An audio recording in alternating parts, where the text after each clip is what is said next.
Well, you've seen my top 10 most favorite tanks, and you've seen my top 10 most favorite aircraft.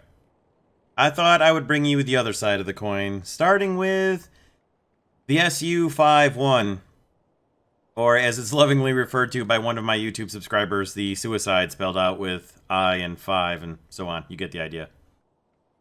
So this thing, 5 rounds of ammunition, an underwhelming gun, an exposed crew, 5 rounds of ammunition, a very slow speed, a very unprotected tank, 5 rounds of ammunition.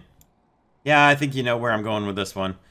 It was not pleasant to drive. I don't know that I've driven it anything more than the first 10, and in general, this thing was just a miserable experience. If you want to drive around a low-tier meme machine, there are just so many better vehicles in Russia alone, much less other nations.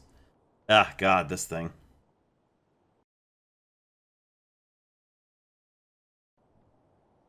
Now, my hatred for this thing stems from a couple different sources. One was my first 10 with it. And come to find out, that was my first real experience with a high tier premium that people could buy without any experience or supporting lineup and get into maximum tier battles with an up tier. And that's what happened with the XM1. I thought it was an absolutely terrible vehicle because of its almost complete and total lack of armor, seemingly, at high tiers when it first came out, because I had a test drive for it right away. So I absolutely hated it. Turns out, once that initial flood of players who bought the thing and had absolutely zero idea what they were doing at high tiers was gone, the XM1 turns out to be an absolutely great tank, and it's an incredibly giant pain in the butt now, and I hate it because of that. Um, it is a really good tank. I mean, it's actually fine. You can kill it. It's difficult. It's not impossible. It's far from impossible. But you see them all over the place, and they add into the general, at least previous to 1.87, the general spam of US high-tier tank lineup, which included the IPM1, the M1, the XM1, and then potentially the MBT-70, the XM803, and, helicopters and FJ4s and etc., etc. But that's why this one made the list. It was my initial experience with it. I just hated it. I haven't bought it in the meantime out of my own money just because I honestly don't need it with my high tier USA lineup. But that's why this is in my list of top 10 hated tanks, just because of my initial experience with it and then what it turned into in the game fighting against it.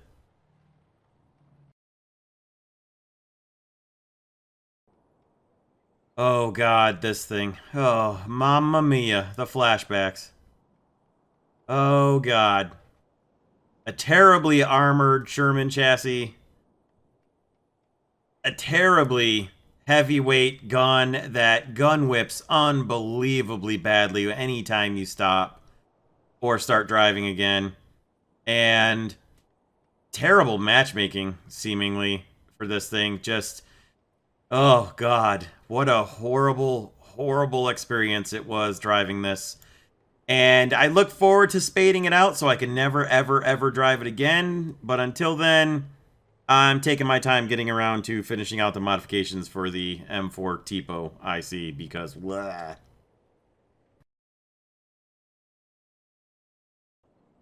And we're sticking around with Italy for this one. The M36B1, which has a lot of the same problems as the M4 Tipo, but has the added benefit of an open top, so all your crew members can get killed out by the inevitable strafings you're going to encounter. Oh yeah, and the battle rating is 1.3 higher, so you can face up to 7.0s in this thing, to go along with the previously mentioned relatively unarmored Sherman chassis and unstabilized gun that bounces everywhere and very, very slow traversing turret.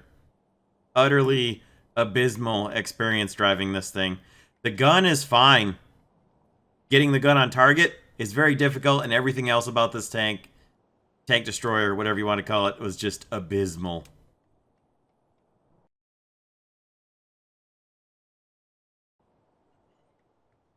For a light tank, this thing sure does move awfully slowly, both in the water and out of the water.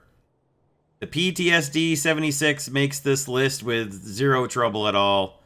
The Object 906 is such an incredible improvement over this thing, which it's hilarious that it is a prototype that never made it into production, but that's a gameism more than anything.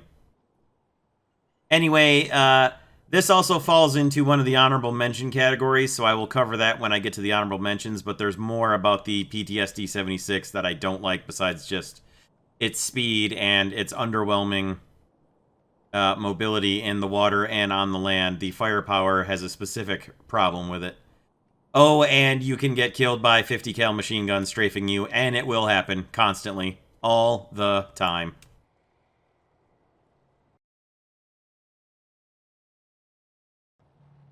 So obviously a bit of recency here with a few Italian vehicles being featured as the most, the most recent things I've gone through the tree for, but the M42 Contraereo, as it's now called, I thought was going to be beautiful. I thought to myself, Italy's got themselves a whirlwind at lower battle rating. It's going to be glorious.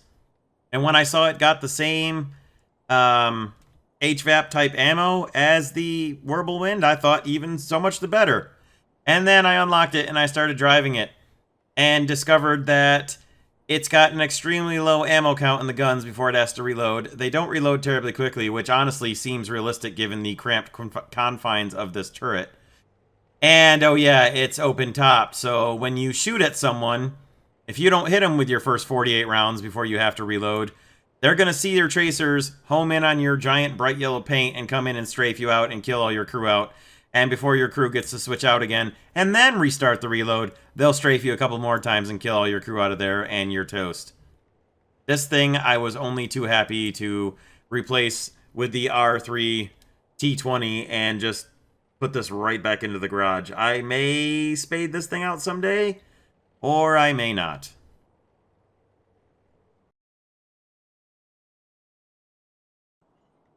Yeah, the recency bias continues because here we have the awful 74.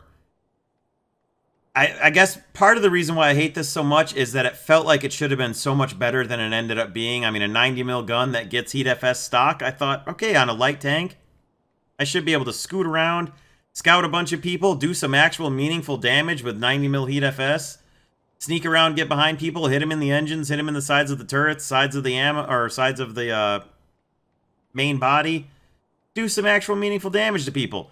And then I got machine gunned to death every single time I encountered an enemy, and, well, that was pretty much that. The lack of stabilizer doesn't really do it any favors, but oh my god, the machine gun deaths, just, it's constant. Over and over and over again with this thing. That's how I got killed. I did spade this one, and I was happy to do so because I got to put it in my garage and never look back. I would say never look at it again, but here I am looking at it again.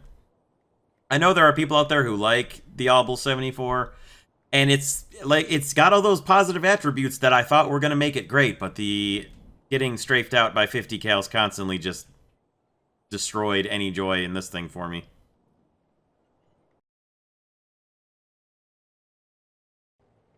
I'm going to cheat here slightly and do a double at this position, and you'll see why in a minute when I talk about it, but the IS-3, when it was first introduced to the game, was nigh unkillable by quite a lot of the things that would routinely face it.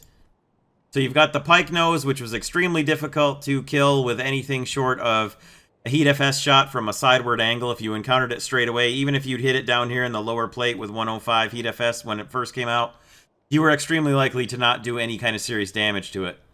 And God help you if you were playing the Tiger 2 or the Yag Tiger trying to fight against this thing, because you'd maybe get 2 or 3 out of every 10 shots you would fire at them would actually penetrate and do some damage. Everything else would bounce, and then you got to just watch this ridiculous 122 slowly turn its way over to look at you, and you could just count on some kind of crippling hit coming, whether it was your gun barrel or destroying your entire tank with the APC-BC round. And all those same things apply for the IS-4, which essentially was introduced right around the same time and following close after the IS-3, and was the same thing as the IS-3, only 10 times worse. So the IS-3/IS-4 for quite a long time were the kings of the battle rating tree, and it was bad enough running into a team full of IS-3s, but then you started getting teams full of IS-4s, and then mixes, and then players who played both of them. And the immediate post-war Soviet heavies ruled this game for a really long time, and I just despise them. And now when you play them, they're vulnerable to anything and everything they encounter, so they are hated for another reason now. Anything you run into, pretty much, if you drive these things at their actual battle ratings, is going to go right through you like hot knife through butter, and it's just as bad from the opposite end.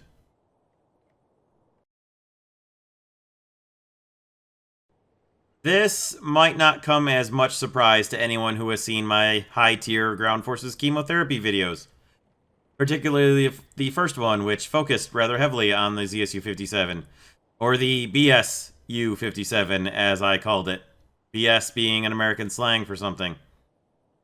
I see that's got updated cannon barrels at the end, muzzle brakes. That's actually kind of cool. I haven't seen this thing in a while.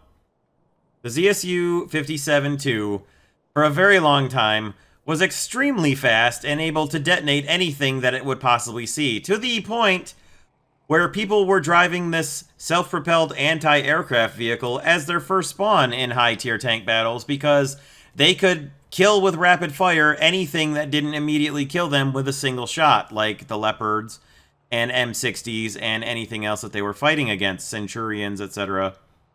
And oh my god, this thing was just a cancer in the game. It's much better now. Hull break came along, and better SPAA came along that's less capable of destroying tanks. So people drive those more often. You see these a little less often now. They're still very fast.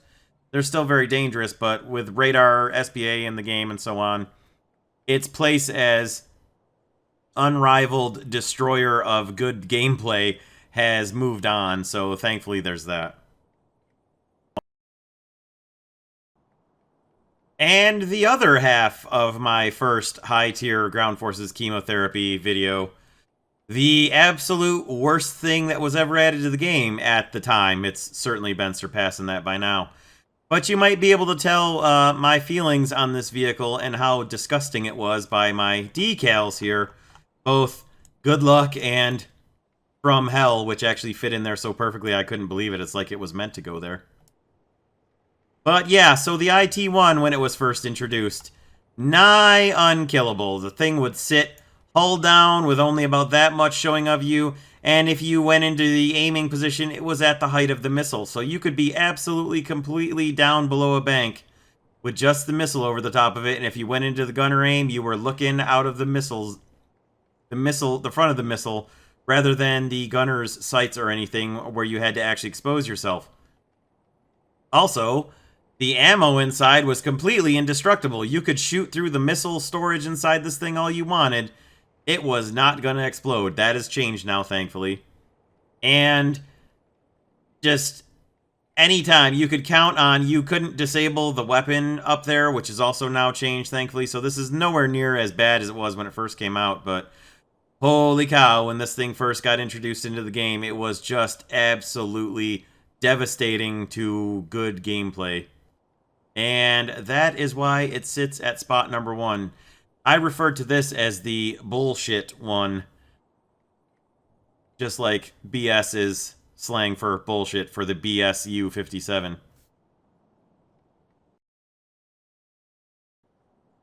So for honorable mentions today, we've got any 2 crew member tank, excepting possibly the Ontos, because the Ontos is really fun, but even so, anything where you've only got 2 crew members because a single penetrating shot is going to one-hit kill you. So essentially, all of Tier 1 for France. And yeah, quite a few other vehicles that have only got the 2 crew members, because anything that pens through and you're just done. There's no, oh, I lost my gunner. I'm going to sit here and repair and hope that a teammate can save me. No, you're just, that's it, sorry. Time to respawn. The M2A4, for a specific reason, and it's a kind of a recency thing, because people would take the M2A4 with their US lineup at 10.0, speed into a capture point, get 300 SP, immediately hold down the J button, J out, and get into an AH-1Z that they bought. And destroy good gameplay. So here's the other part of the PTSD-76 I was talking about. Any tank in this game that the stock round is APCR. The M48A1, the PTSD-76, anything else, the M56 Scorpion, anything that was firing APCR as its stock ammo was just absolutely terrible for the longest time and just horrible to drive without buying an upgrade for your ammo, which I would recommend that you still do for most of those vehicles. The Type 60 ATM was absolutely one of the most horrible vehicles in this game until recently when they gave it scouting. And now it's actually more closer to one of my favorite things in the game to drive, because honestly, I think it's one of the best scouts in the game. It's a big target, but it's pretty easy to keep it relatively hidden, hull down. And I think its best weapon right now is, in fact, the scouting, especially if you play it in a high-tier battle with, say, Type 90s on your team, Type 89s, especially in your squad.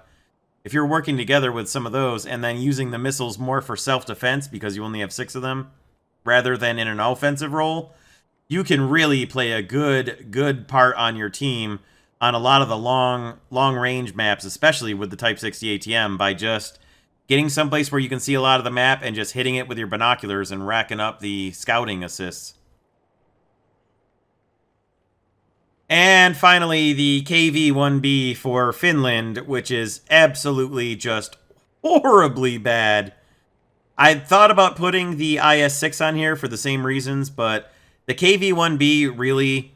the IS-6 was more easy to deal with at its battle rating when it was introduced, before it got nerfed pretty badly, than the KV-1B for Finland has been ever since, period.